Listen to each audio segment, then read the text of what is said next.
Bueno, pues buenos días. Sí, buenos días. Nada, simplemente una corta presentación de Luis Ospina, que lo tenemos aquí. Bueno, me parece que es un honor para la escuela poder contar con él. Creo que es de los grandes cineastas sudamericanos, latinoamericanos, seguramente con Patricio Guzmán, que lo vamos a tener el mes que viene. Y yo creo que es de los cineastas que a lo largo de más tiempo tiene una obra de más envergadura. Lleva trabajando 40 años, más de 40 años me parece, ¿no? 47. Sí, más. Y sobre todo ha trabajado en el documental, a pesar de que yo creo que ha hecho dos películas de ficción muy interesantes, que no sé, también saber un poco por qué no ha perseverado por esa vía más de ficción, que hizo en Pura Sangre y Soplo de Vida, que creo que son dos películas excelentes, pero sobre todo ha trabajado en el documental, y lleva pues casi 50 años trabajando en el documental. Aprovecho también para deciros que él ha venido aquí a España invitado por Márgenes, el Festival Márgenes, que sabéis que es un festival mixto, en sentido de que hacen una parte de la programación del festival presencial y otra parte por internet, y que podéis ver en la página márgenes.org toda la retrospectiva, no toda la retrospectiva, sino una selección importante de sus películas. Las podéis ver durante, me parece que es todo este mes gratis, y creo que es una selección que va pues desde las primeras películas del 70, 71 hasta la última película de hace 2 o 3 años. Entonces, bueno, creo que es una buena oportunidad para, después de conocerle, perseverar un poco más en su filmografía, y me parece que nada más. Agradecido por tu presencia, y nos va a dar una masterclass. Gracias. Este ya está vivo. Ahí está. Ahí. Voy a buscar pilas porque igual es que las pilas. Sí. Y bueno, este grupo que iniciamos, el escritor y crítico Andrés Caicedo, autor de la novela mítica Que viva la música, que se suicidó justamente el día que esa novela salió, a la edad de 25 años, en el año 77, es decir, el mismo año que Mayolo y yo hicimos Agarrando Pueblo. Y también esa película da cuenta de Carlos Mayolo, que fue, digamos, una...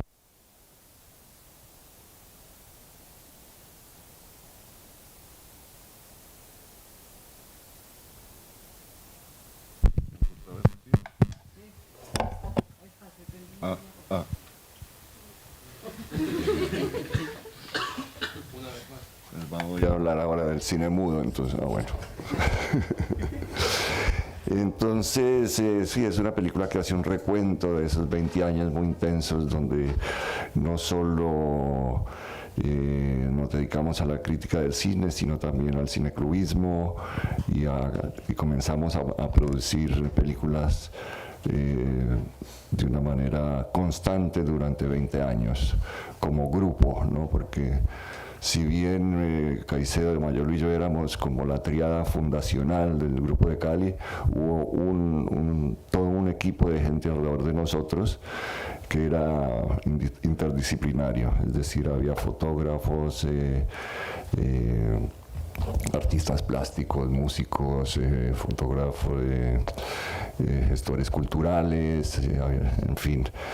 Entonces, yo tal vez voy a mostrar un pedazo del prólogo de la película. Todo comenzó por el fin, donde yo hago un breve recuento sobre mis inicios en el cine, con base a material de archivo que filmó mi padre. Efectivamente, como en la película, pues comenzamos esta masterclass por el fin, que es con la última película que yo he hecho. Y ahí ya se comienzan, en ese prólogo se comienza pues, a ver mi relación con el cine y ciertas técnicas que he ido desarrollando en todo este trayecto de 47 años de ejercicio del cine. El uso de materiales de archivo, digamos, aquí vemos archivos familiares, vemos archivos sacados de las intervenciones médicas, radiografías, todo ese tipo de cosas. Y también aquí esta película plantea, lo que vimos aquí, plantea un cambio que hubo en el proyecto original. El proyecto original de esa película era hacer una película expositiva sobre este grupo que se llama el Grupo de Cali o Caliwood, que estuvo activo del año 71 al 91. Pero como muchas veces sucede en el documental, pues la realidad se encargó de cambiar las cosas. Resulta que el primer día de rodaje de la película yo caí enfermo, pérdida de mucha sangre y tuve que ser internado y se me diagnosticó un cáncer. Entonces por eso, pues eso hizo que la película cambiara, ¿no? Y que se volviera más autobiográfica. Porque pues pensé que ante una situación así era muy importante también incorporar a la película el presente por el cual yo estaba pasando, ¿no? El hombre y sus circunstancias, como decía Ortega y Gasset. Y entonces eso hizo que la película cambiara y tuviera, digamos, un prólogo y un epílogo. El prólogo que es parte de lo que vimos aquí, y un epílogo que son como una historia clínica mía. Y desde luego la película se volvió más autobiográfica, aunque mis películas siempre tenían un carácter más o menos autobiográfico, siempre eran autobiográficos por persona interpuesta, es decir, yo filmaba sujetos con los cuales yo me sentía muy identificado con ellos y era como hablar de mí mismo de alguna forma, ¿no? Y a veces yo aparecía en las películas, pero no intervenía mucho, ni mi voz se oye haciendo preguntas casi, ni nada. Entonces, cuando hice esta película, pues yo me planteé un dilema que se plantean, creo que muchos documentalistas que cuando hacen autobiografía, es cómo encontrar una voz, ¿no? El cine, aparte de ser una visión, es una voz, y esa voz hay que encontrarla.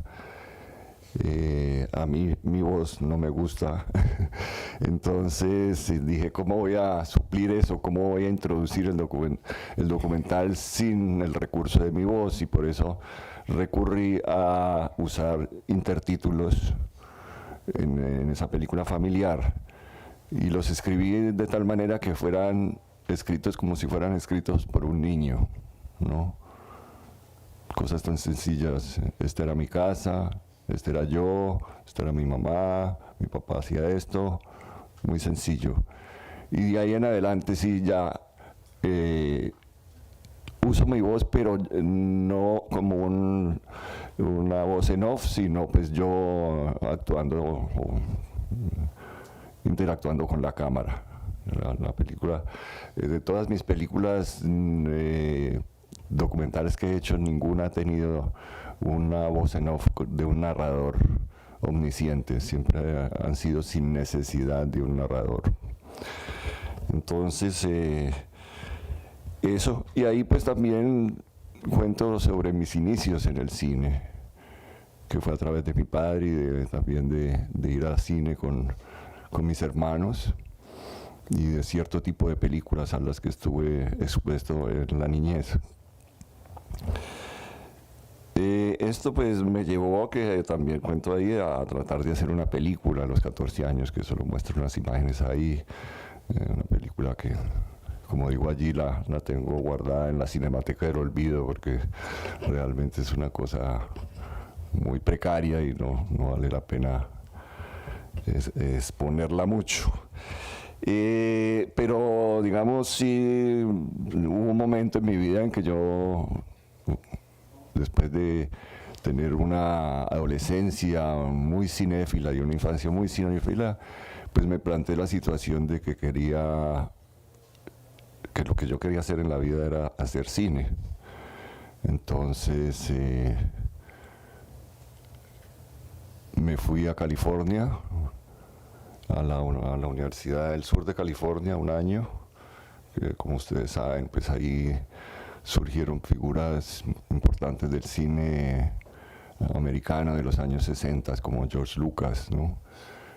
Estuve un año ahí en esa universidad y después me cambié a UCLA, porque UCLA era una universidad que tenía una educación mucho más libre y uno no tenía que escoger su disciplina desde el principio de la carrera. Uno se podía dedicar a todas las disciplinas y al final decidir si uno quería ser sonidista o guionista o camarógrafo, en fin. Y en esa universidad uno tomaba cursos durante los 2 primeros años solo teóricos, ningún curso práctico. Y veíamos muchas historias del cine, y nos mostraban muchas películas, tomábamos cursos de humanidades, antropología, historia del arte y todo eso. Y al final de esos 2 años se suponía que uno tenía que hacer una película que era la prueba para poder seguir en la escuela. Y era la educación de UCLA era muy en el espíritu de esa época, es decir, esa época post-mayo del 68, donde se le dio mucha importancia a la juventud y a la autogestión que podía generar la juventud en ese momento, ¿no? Y a la libertad que teníamos de hacer lo que quisiéramos. Entonces, sin saber ninguna técnica, uno hacía esta película porque había la creencia también de que había un talento nato para hacer cine y gente que tal vez no estaba hecha para hacer cine. Casi como diciendo que todo el mundo es director de cine hasta que prueba lo contrario. Que puede seguir aplicándose, ¿no? Entonces, uno tenía que hacer una película con los amigos y con el equipo que le daba uno a la escuela. Y yo hice una película en 1970 que se llamó Acto de Fe, que era una película de ficción, una adaptación de un cuento de Sartre que se llama Heróstrato, sobre un personaje pues, muy atormentado que decide salir a la calle y matar gente indiscriminadamente. Un tema que, como vemos últimamente en las noticias en los últimos años, es un tema muy americano, de estas personas que salen a asesinar gente. Y fue hecha antes de Taxi Driver también, que podría ser como un antecedente a ese tipo de personaje de Taxi Driver. Entonces les voy a mostrar un clip de esa película que yo acabo de restaurar. Porque esa película yo nunca la terminé en el sentido de que nunca corté el negativo, sino que trabajé a partir de un copión o una copia de trabajo en Super 8, pero el negativo original estaba en 16. Guardé ese negativo durante 47 años y lo mandé a Telecinar y descubrí que se había perdido un rollo. Y eso me planteó una situación que tenía que hacer como un remontaje de una película que había hecho hace 47 años, utilizando las tomas alternas y los descartes. Entonces fue para mí interesante esa experiencia de uno volver a un trabajo viejo y poder retrabajarlo. Entonces por eso se llama Acto de Fe Redux. Ese es el primer clip de Ahí lo que hice para adaptar el cuento de Sartre. El cuento de Sartre, el personaje, antes de salir a matar, redacta una carta dirigida a la intelectualidad de Francia, justificando sus razones por salir a matar gente indiscriminadamente. Entonces yo lo que hice fue volver eso a un monólogo interior en lugar de una carta. Y así es que comienza la película. En esa primera prueba que uno hacía en la universidad, era donde se decidía si uno podía seguir la carrera o no. El 70% de las personas eran rechazadas y el 30% podía seguir en la escuela. Y la otra opción era repetir y hacer otra película para poder permanecer en la escuela. Hice algunos otros trabajos ahí. Uno que consistía en hacer un film minuto, que en esa época no se llamaba un film minuto, sino era una tarea de hacer una película que durara solo un minuto, y yo decidí hacerla solamente con materiales de archivo, sin filmar, porque recientemente había descubierto en el ático de la casa de un amigo una cantidad de latas de películas que habían documentales, cosas de guerra, de la Primera Guerra, de la Guerra de Corea, un documental sobre Washington, y entonces con esos materiales hice mi primera película de archivo, que es una cosa que pues he continuado haciendo en mi trabajo, es trabajar con materiales de material encontrado, de metraje encontrado. Entonces voy a mostrar esa pequeña película. Esta película posteriormente yo se la adjudiqué a Pedro Manrique Figueroa, que es el sujeto del cual trata Un tigre de papel, que es un artista imaginario. Entonces yo se la adjudico a él como si fuera el primer collage cinematográfico colombiano. ¿Ustedes conocen el trabajo de Bruce Conner? Bueno, lo tienen que descubrir. Hace poco aquí en España se hizo una exposición muy grande de él. Él era un artista plástico que pertenecía al underground norteamericano y hizo la obra maestra de ese momento del metraje encontrado a una película que se llama A Movie. Él es precursor, entre otras cosas, de lo que se llama el videoclip. Entonces, como no han visto algo de él, les voy a mostrar dos fragmentos de la obra de él, porque a mí me cambió, digamos, la vida haber visto las películas de él. Una película, a pesar de que sale a cada rato, el fin vuelve y sigue y sigue. Voy a mostrar otra película que es la precursora del videoclip en la historia de la música, que toma como base una canción de Ray Charles. La película se llama Cosmic Ray.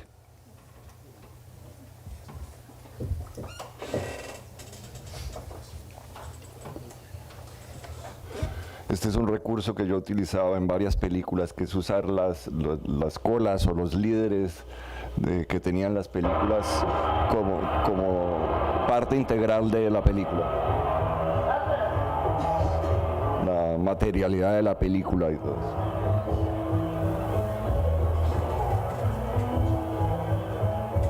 Ahí, por ejemplo, se ve que él interviene en la película y le hace huecos físicamente a la película, sus círculos. En las películas de Bruce Conner fue importantísimo, casi tan importante como ver El hombre de la cámara de Siga Bertov, que creo que fue la película que a mí me hizo volver un documentalista. Es una película realmente insuperable, es la primera película que yo veía en ese momento que incorporaba todas las técnicas del cine. Es una película del cine, sobre el cine mismo y sobre cómo mezclar diferentes materiales diversos para hacer una película con un montaje genial y que no necesita intertítulos para ser entendida. Es una película ya del cine mudo tardío, donde el cine mudo tardío. Posteriormente, en la escuela uno tenía que hacer un trabajo siguiente que se llamaba el Proyecto 2. Preferí hacer un trabajo en mi país que filmar algo en Los Ángeles. Yo me sentía una persona muy extraña en Los Ángeles. Entonces decidí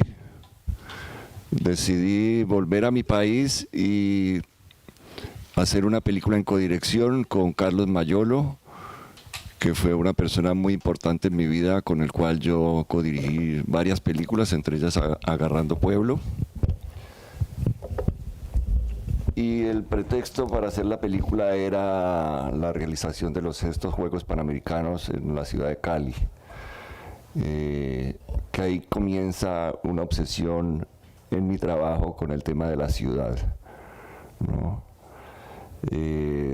Por porque veíamos que ese evento iba a cambiar mucho la ciudad en todos los sentidos, ¿no? Una ciudad como Cali, que era una ciudad pequeña de provincia, trata de volverse una película que diga una ciudad moderna, destruyeron prácticamente todo el patrimonio arquitectónico, y también decidimos hacer una película contrainformativa, porque de los Juegos Panamericanos se estaba haciendo una película oficial en 35 milímetros y en color, y nosotros estábamos haciendo una película pues, con las uñas, con una cámara Bolex de cuerda que no tenía sonido directo, y nosotros no teníamos acceso a los escenarios de los juegos, entonces decidimos hacer la película desde el punto de vista de los excluidos, de la exclusión.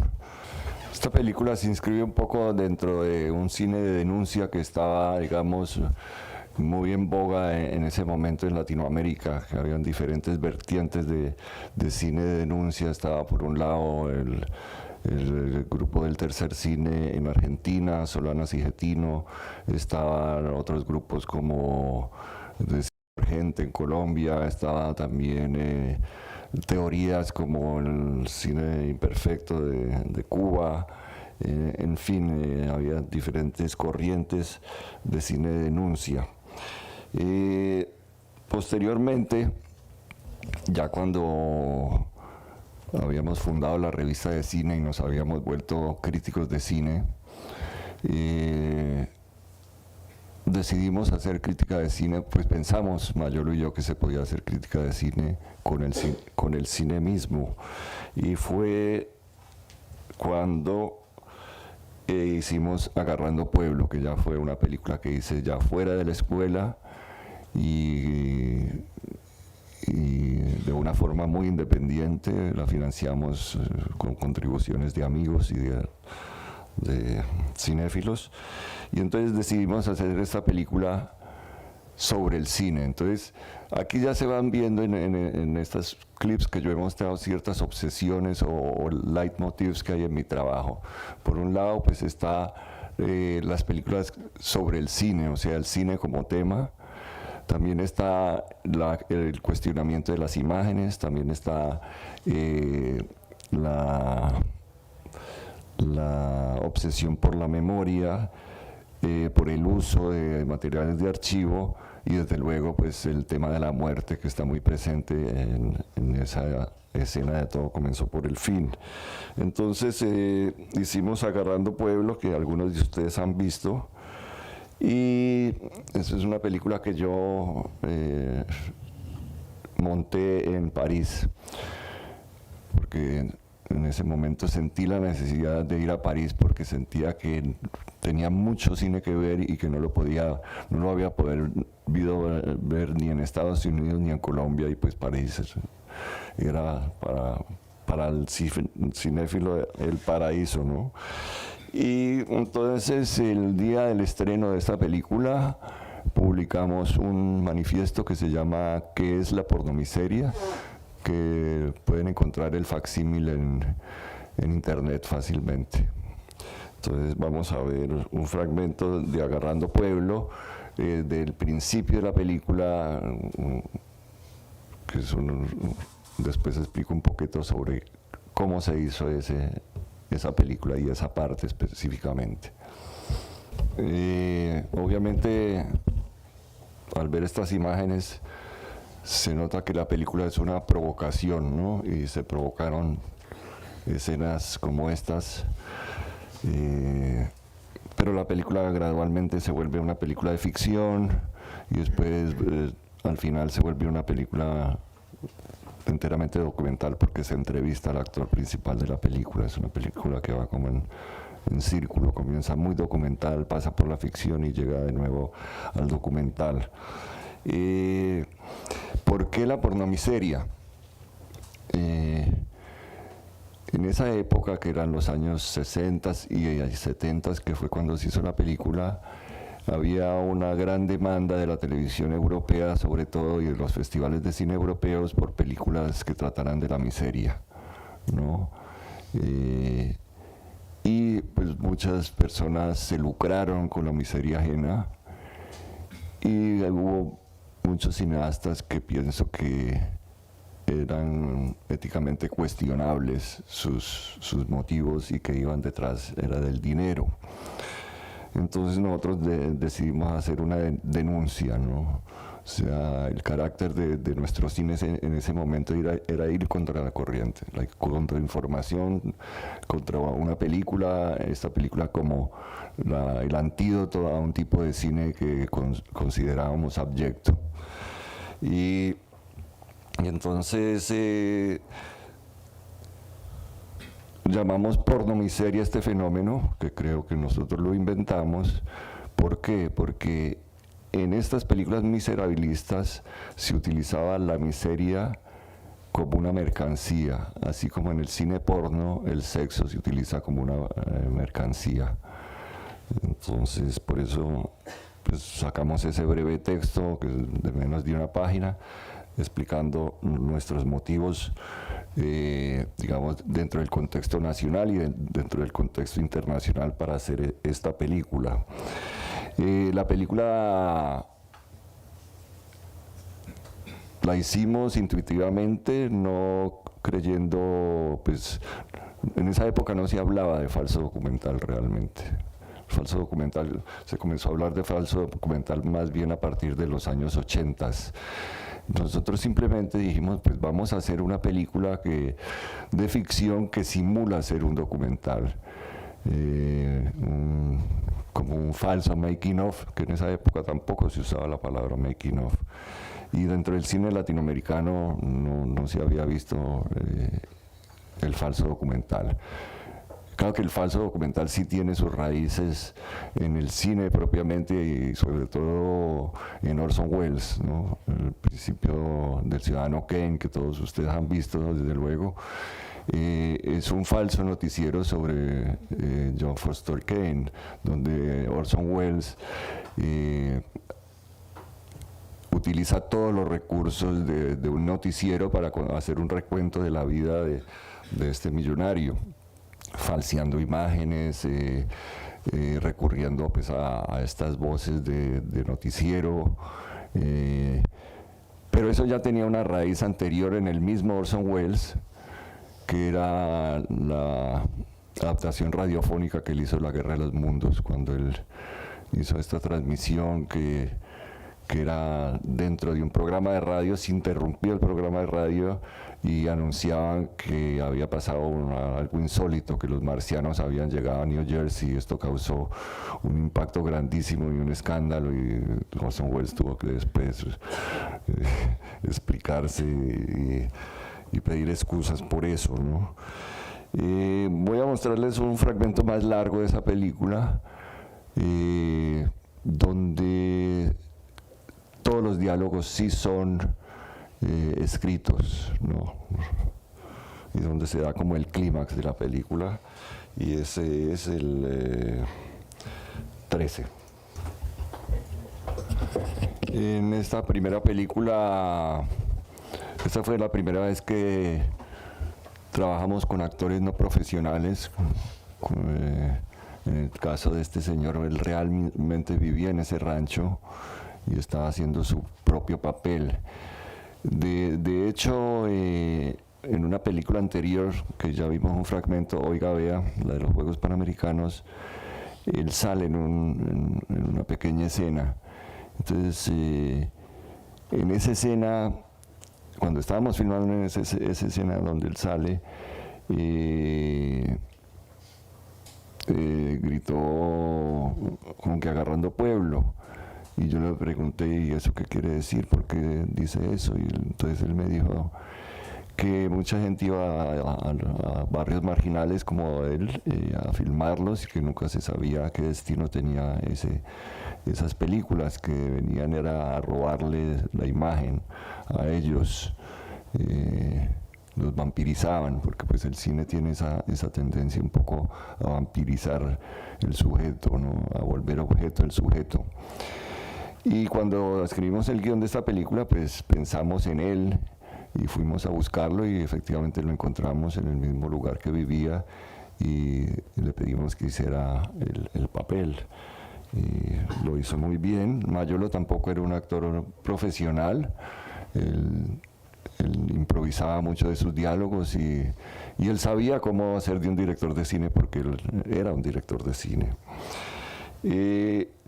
Una cosa que a mí siempre me obsesionaba o me dejaba inquieto es qué pasa con la gente que uno filma.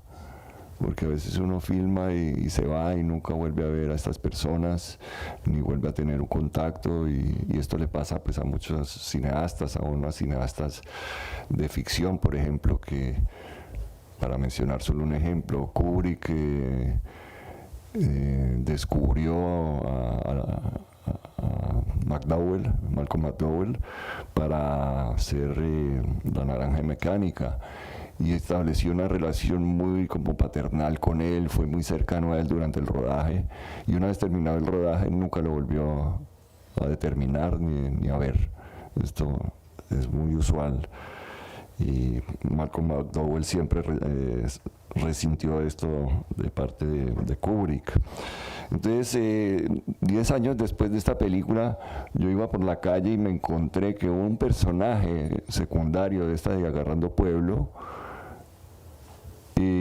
seguía haciendo un mismo espectáculo que yo había filmado 10 años antes. Entonces hice una película que se llama Ojo y Vista, peligra la vida del artista, y voy a mostrar el fragmento 21, donde se ve pues como el diálogo entre estas dos películas. Aquí comienza a aparecer un dispositivo que he usado en varias películas, que es mostrarle a los sujetos de mi película películas que tienen que ver con ellos. Esto lo he utilizado en una película que se llama La Desazón Suprema, un documental sobre el escritor muy controvertido Fernando Vallejo. Se utiliza también en Todo Comenzó por el Fin, donde yo reúno a mis amigos y les muestro filmaciones que ellos ya habían olvidado de los años 80. Y es un recurso que quizá me vino de haber visto una película de los hermanos Maysles que se llama Gimme Shelter, un documental sobre el concierto de Altamont de los Rolling Stones, donde los hermanos Maysles filmaron la escena de un asesinato. Ahí se nota que entonces hay alguien que acuchilla a otra persona en el público. Entonces los hermanos Maysles llevan a los Rolling Stones a la sala de montaje y los confrontan con este material. Entonces ese recurso se me hizo muy interesante. Entonces, para pegar un salto a otra parte, digamos, podemos ver una escena de La Desazón Suprema. Este mismo recurso lo utilizó Carlos Mayolo en su película Carne de tu carne, donde él recreó una película familiar, es decir, hizo un falso home movie y pone a la familia a ver ese falso home movie. Yo, por cierto, salgo ahí como uno de los personajes del falso home movie. No sé si ustedes recuerdan una película de José Luis Guerín que se llama Tren de Sombras, donde él inventa unos archivos familiares de los años 20, 30, que es muy interesante, un ejercicio muy interesante en cómo, digamos, recrear materiales antiguos, hacer que se vean como materiales de archivo, pero son ficticios. Entonces vamos a ver un fragmento de la película de Carlos Mayolo. Yo fui el editor de las películas de Carlos Mayolo. Otro tema recurrente en mi trabajo es los amigos. Nosotros trabajamos en Fílmico más o menos hasta el año 86 y después el Fílmico desapareció, por lo menos del cine caleño, y llegó el vídeo y comenzamos a experimentar con el vídeo. El primer trabajo completamente en vídeo que yo hice fue Andrés Caicedo, Unos pocos buenos amigos, justamente sobre el escritor que mencioné anteriormente. Me preocupaba que 9 años después de su muerte ninguno de los jóvenes sabía quién era él.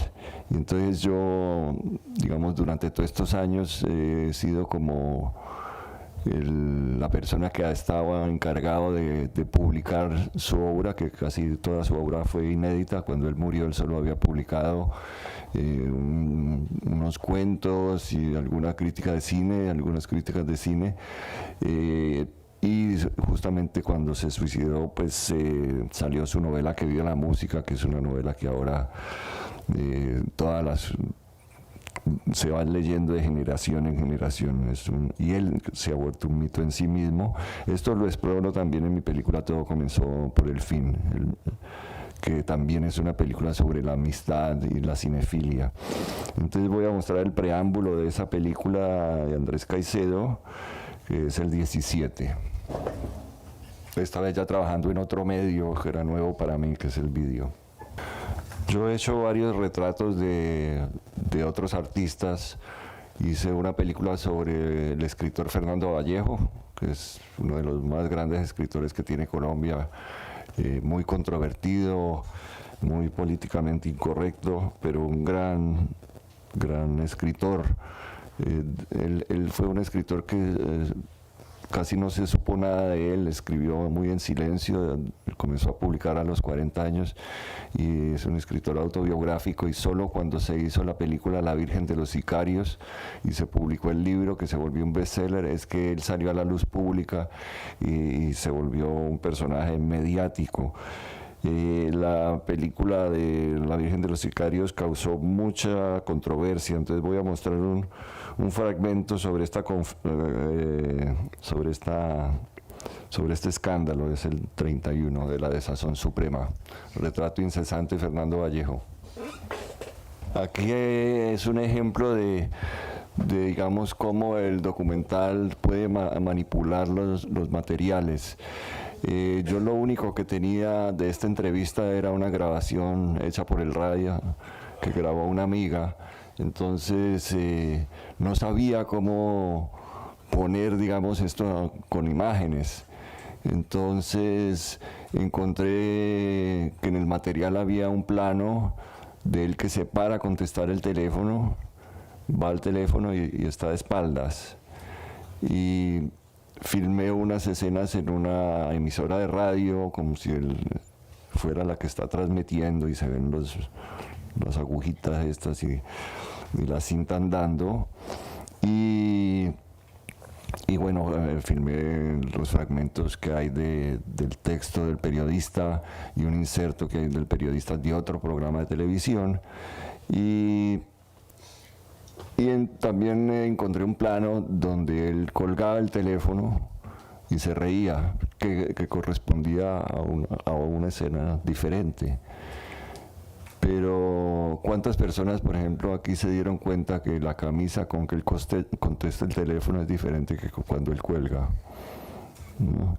Entonces ahí se ve cómo, digamos, el fin justifica los medios, o el fin justifica los medios, en ese caso, que uno a través de la mentira puede llegar a la verdad, o que uno puede manipular, porque el documental, a fin de cuentas, ya sabemos todos, no es la verdad, no es lo que se pensó al inicio del cine, que había estas teorías, pero el mismo Sigaberto pues llamó a su cine Kinopravda o Cine Verdad. Después vinieron movimientos como el Cinema Verité, que siempre equipararon la verdad y el documental. El documental es manipulación.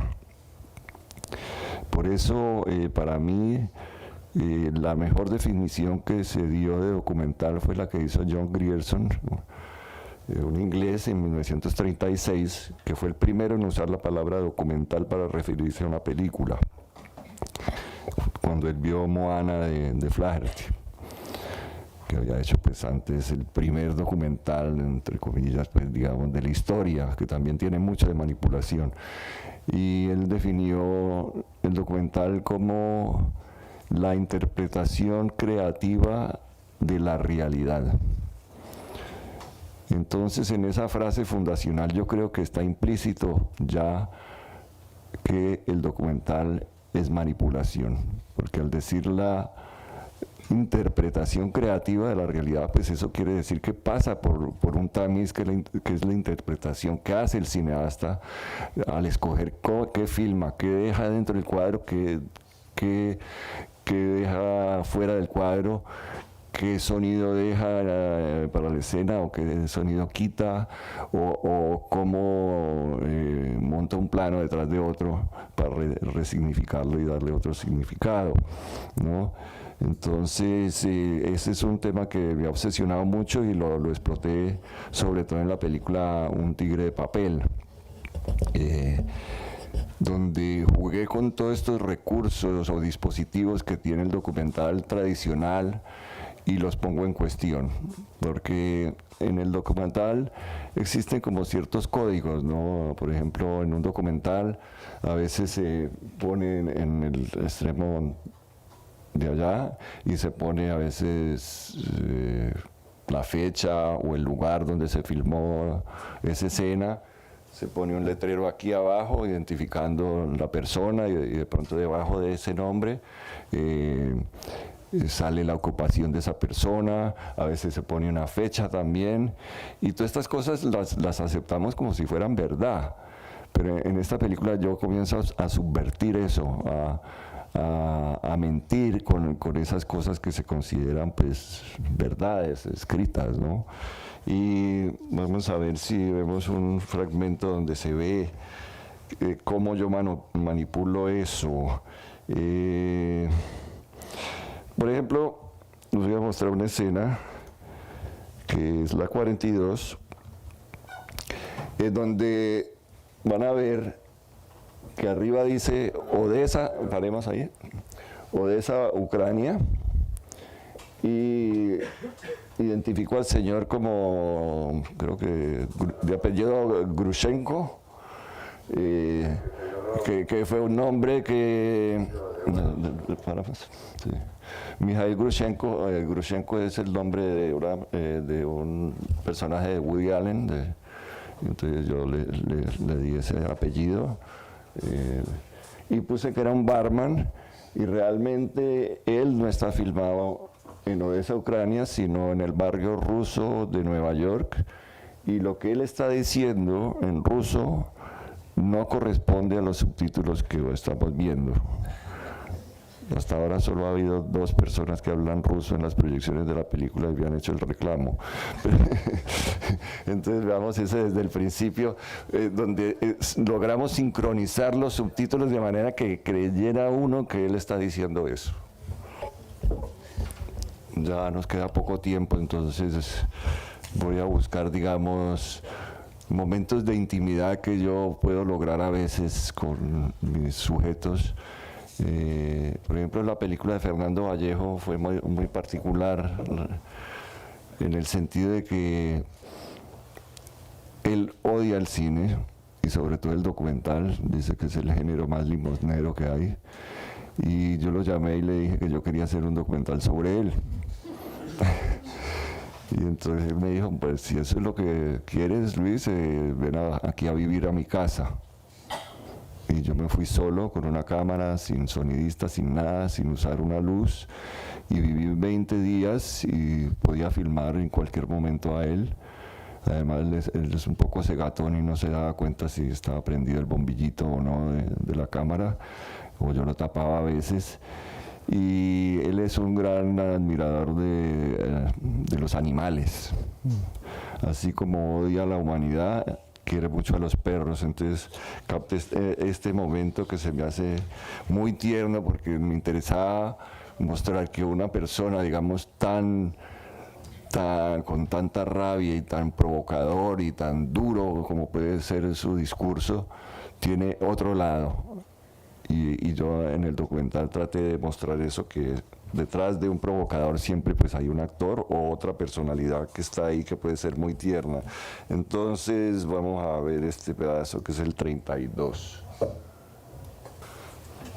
Así como puedo mostrar su lado tierno, también puedo mostrar su lado más controvertido y más agresivo, que fue un material que encontré, que había filmado el cineasta francés con Barbet Schroeder, que eran unos ensayos que estaba Fernando Vallejo para un discurso, para lanzar un libro de él, donde él aprovecha para hablar mal de todo. Que él tiene una visión muy descarnada del género humano y por eso ama tanto a los animales, ¿no? De hecho, él se ha ganado 2 premios de $100.000, entre ellos el premio Rómulo Gallegos y creo que fue el premio Alfaguara, y le regaló esos $100.000 a los perros de la calle. Entonces, para terminar, aquí los dejo con el final de La Desazón Suprema, porque yo he mostrado en la película, pues sí, que la película comienza muy agresiva con un discurso de él, después uno como que va queriendo al personaje y lo va viendo y se va enterneciendo, pero al final no quiero que el público olvida que hay un lado muy hijo de puta que él tiene y que es realmente lo que él piensa de muchas cosas y sin tener un freno para decirlas. Bueno, si hay alguna pregunta, trataré de responderla. Tenemos tiempo para un par de preguntas, si queréis.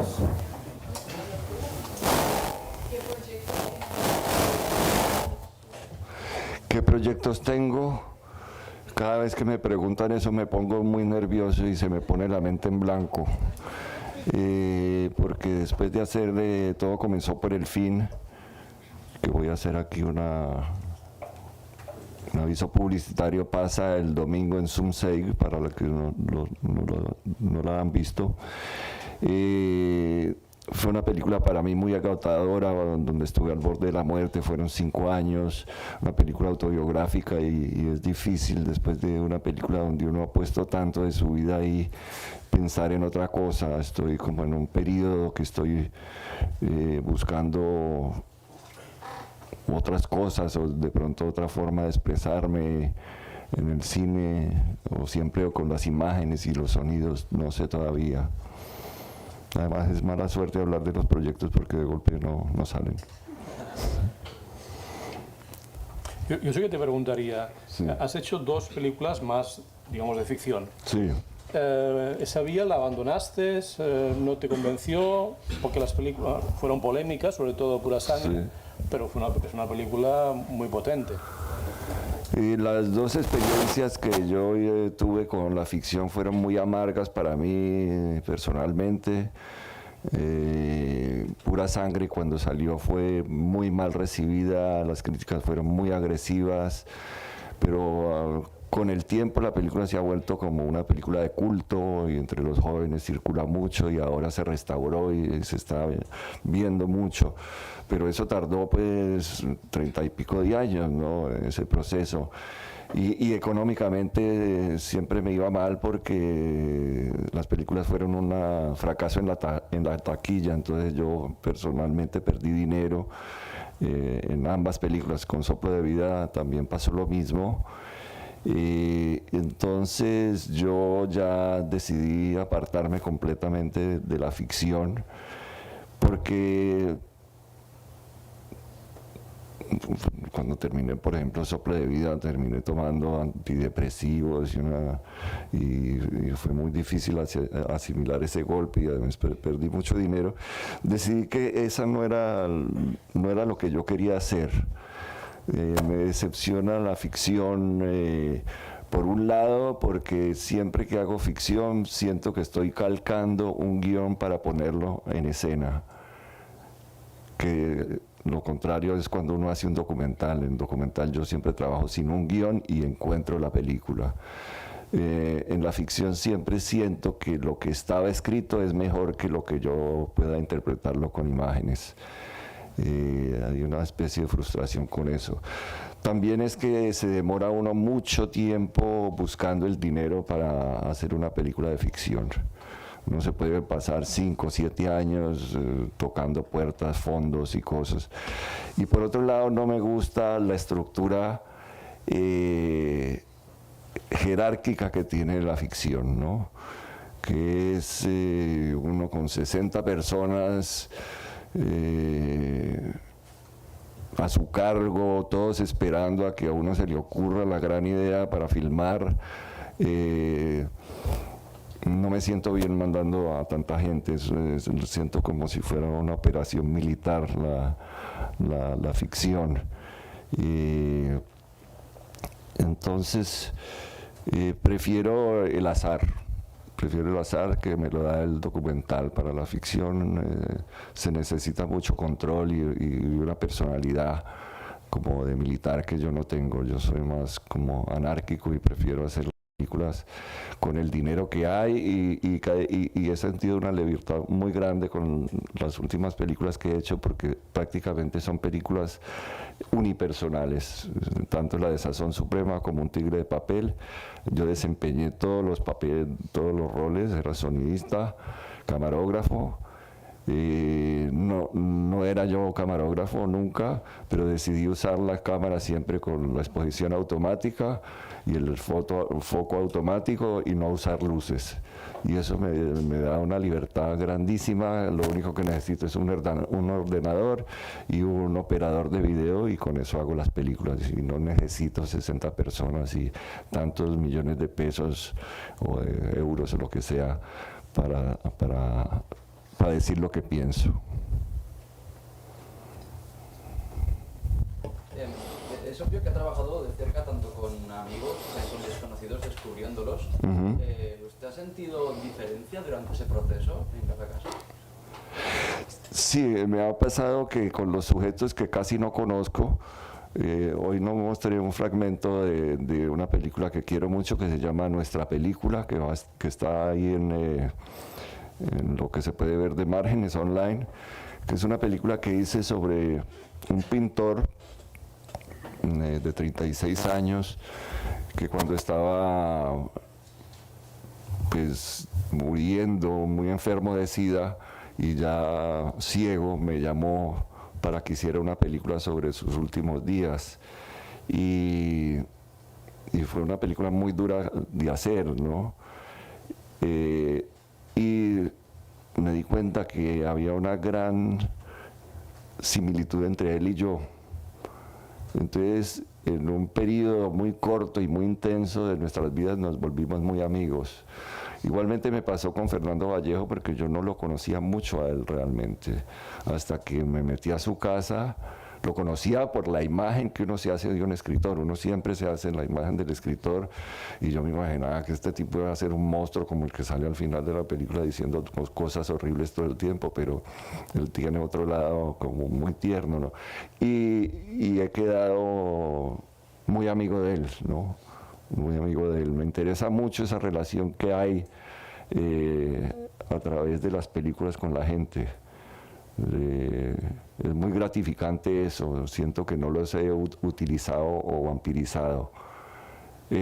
También es porque yo no haría una película sobre alguien que desprecio, ¿no?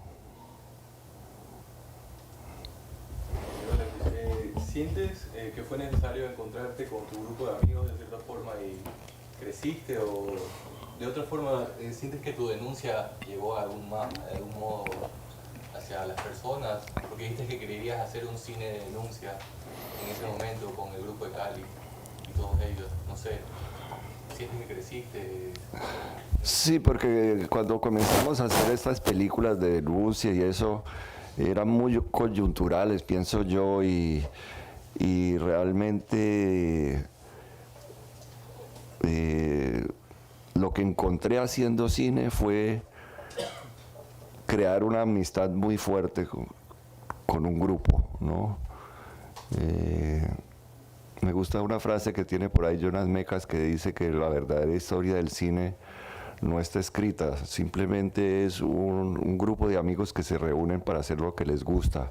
Y eso es lo que yo encontré con los amigos, porque como trabajábamos sin dinero, todos nos ayudábamos. Yo ayudaba en la película del uno, en la del otro, Y eran unos años muy formativos, cuando uno tiene 20 años y comienza a trabajar con un grupo de personas, y fueron amistades muy prolongadas, ¿no? Que duran hasta hoy en día.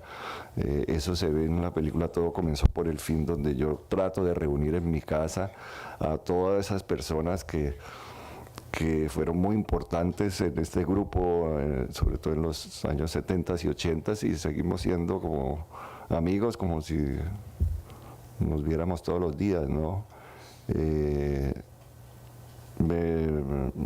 Valoro mucho la amistad, pienso yo. Creo que es uno de los temas principales del cine, ¿no? La relación como de tribu, casi sí, de tribu. Pandilla, tribu, familia disfuncional. Sí. Y otra cosa importante que igual no has tocado tanto, la ciudad. La ciudad, Cali. Sí. Ese se me quedó por fuera del tintero, pero sí, yo fui, digamos, el cronista de mi ciudad durante todos los años, sobre todo los años 80. Me dediqué a hacer documentales sobre la ciudad. Incluso antes de irme de Cali, yo me fui hace 23 años, hice una serie de 10 documentales sobre la ciudad, y me fui de Cali porque ya la ciudad había cambiado tanto que ya no me sentía de ahí, ¿no?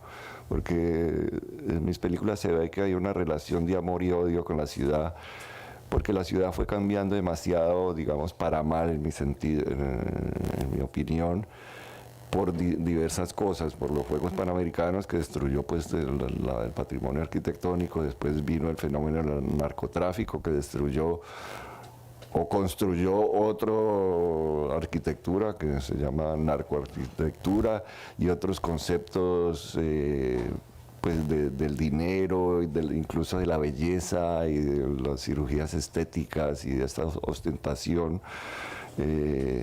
Y eso hizo que una ciudad que era muy activa culturalmente en los años 90 colapsó. Entonces, pues yo me aguanté hasta el año 95 y me mudé a otra ciudad y dejé el tema de la ciudad atrás y me dediqué más a temas más íntimos y a temas como más autobiográficos, mirando más hacia adentro que hacia afuera. Si hay una última que acabamos. Pero aún tienes fe en Cali, o sea, sigues trabajando, por ejemplo, en el Festival de Cine de Cali, ¿no? Para ellos como... Sí, mi único vínculo con la ciudad pues son mis recuerdos, una brisa que cada vez que regreso pues me hace sentir muy bien, y ciertas cosas, cierta sensualidad que hay en el aire y la simpatía de la gente. Pero mi único vínculo ahora con Cali son los pocos amigos que tengo allá y el dirigir el Festival de Cine de Cali, que es pues como una prolongación a esta cinefilia que iniciamos en los años 70. Era ya el otro paso que faltaba en el grupo de Cali, era tener un festival de cine, y un festival de cine diferente, independiente, arriesgado, y que eduque al público, porque el público está muy mal educado por el cine de Hollywood, y que sirva de germen de creación para nuevos realizadores. Pues agradecido por tu intervención. Levantamos. Gracias.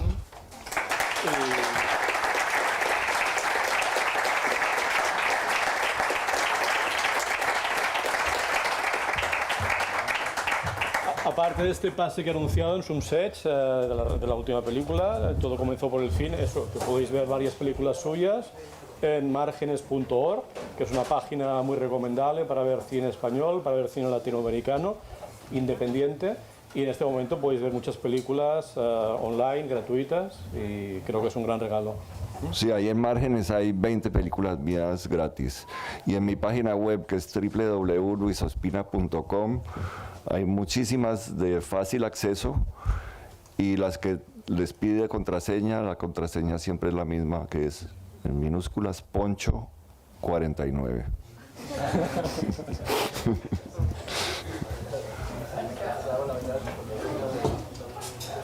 Bueno, gracias.